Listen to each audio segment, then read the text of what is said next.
Hello friends, कैसे हैं आप सब। मैं राजू भाटिया आपका रुचि क्लासेस 71 में एक बार फिर से स्वागत करता हूं। तो कैसे हैं आप मेरे दोस्तों, आशा करता हूं जिंदाबाद जबरदस्त होंगे। तो मेरे बच्चों, हमने आपका फ्यूचर कॉन्टिन्यूअस टेंस पूरा करा दिया था।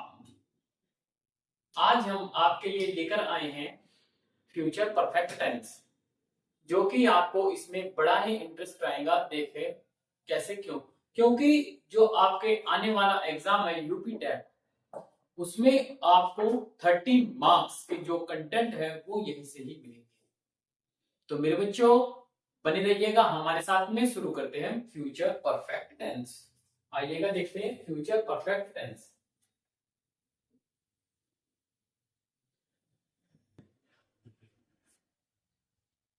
Future perfect tense.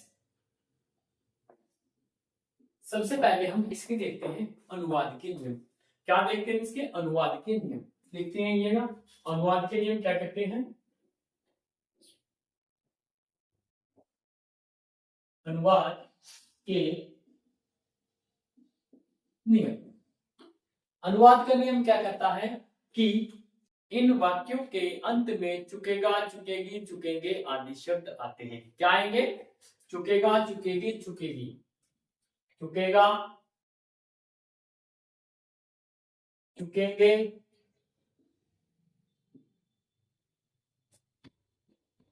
चुकेगी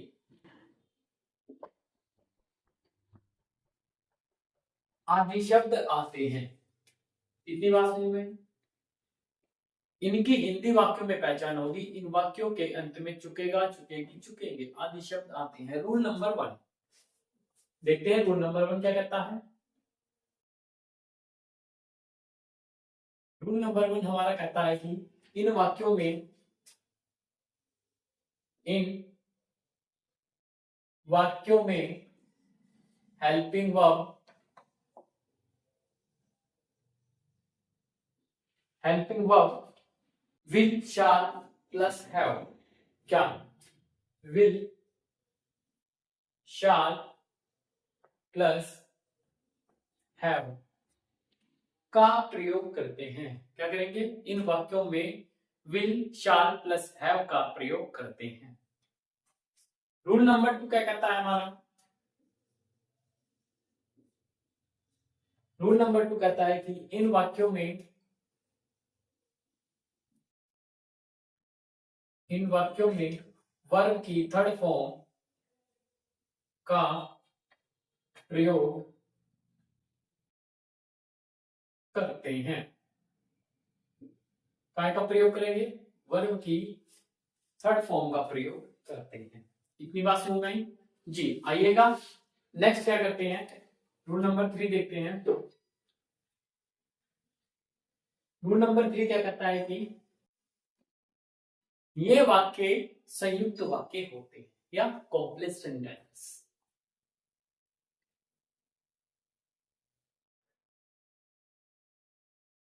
complex sentence होते हैं जी।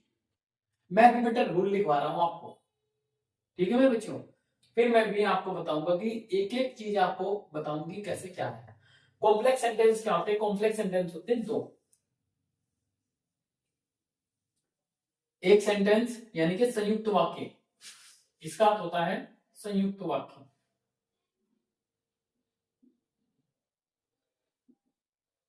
क्या? दो वाक्यों का जुड़ाव, दो वाक्यों का जुड़ाव।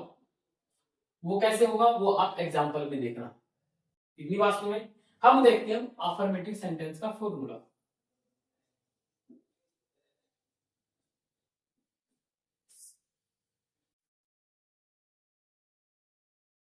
अफर्मेटिव सेंटेंस, इसका एक फॉर्मूला होगा, सिंपल सा फॉर्मूला। सिंपल फॉर्मूला क्या होगा कि subject plus will, shall plus have plus verb की third form plus object, verb की थर्ड फॉर्म प्लस ऑब्जेक्ट। ये हमारा सिंपल सा फॉर्मूला है। एक एग्जांपल देखो मेरे बच्चों, इसका छोटा सा एग्जांपल है। क्या एग्जांपल है छोटा सा? मीरा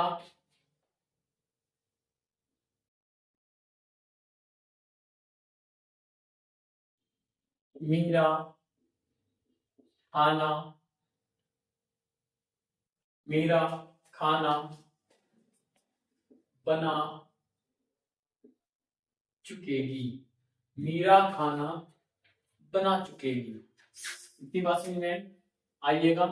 इसको देखते हैं। तो सब्जेक्ट क्या है? Meera will cooked will have cooked the food। Meera खाना बना चुकी।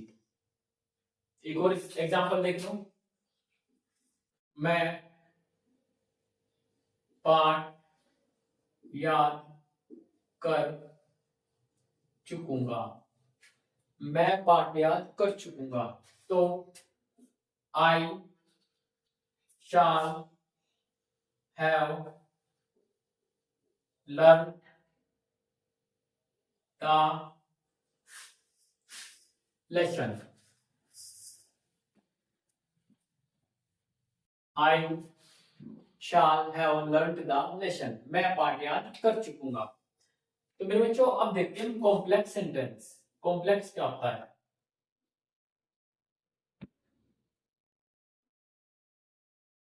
कॉम्प्लेक्स सेंटेंस में हमेशा एक वर्ड यूज होगा। कौन सा वर्ड होगा? बिफोर। कौन सा सेंटेंस याद होगा? बिफोर होगा। और इसका फॉर्मूला होगा हमारा, फॉर्मूला क्या होगा हमारा कि subject plus will shall have plus verb की third form plus object plus before plus subject plus verb की first form plus s plus object. ये हमारा बेटे संयुक्त फॉर्मूला होगा। जैसे कि आइएगा एक एग्जांपल है हमारा कि पिताजी के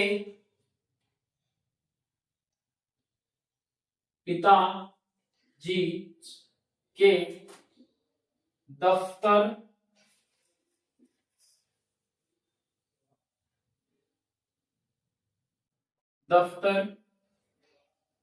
जाने से पहले, पिताजी के दफ्तर जाने से पहले माताजी नाश्ता तैयार कर चुकेगी।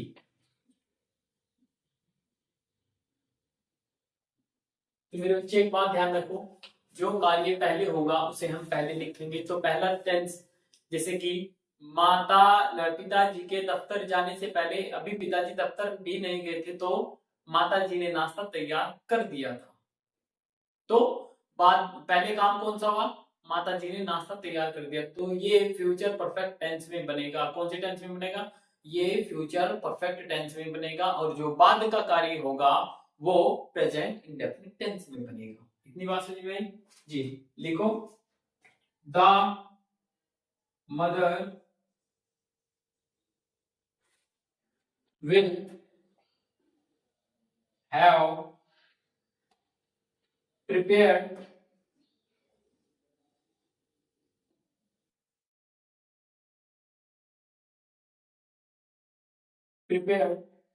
the breakfast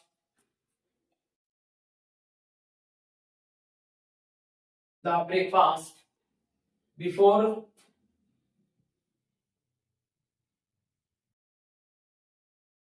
the father the father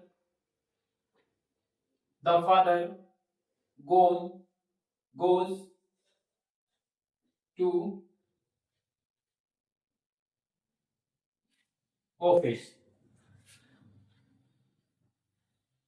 तो ये सेंटेंस ऐसे बनेगा, समझ रहे ना।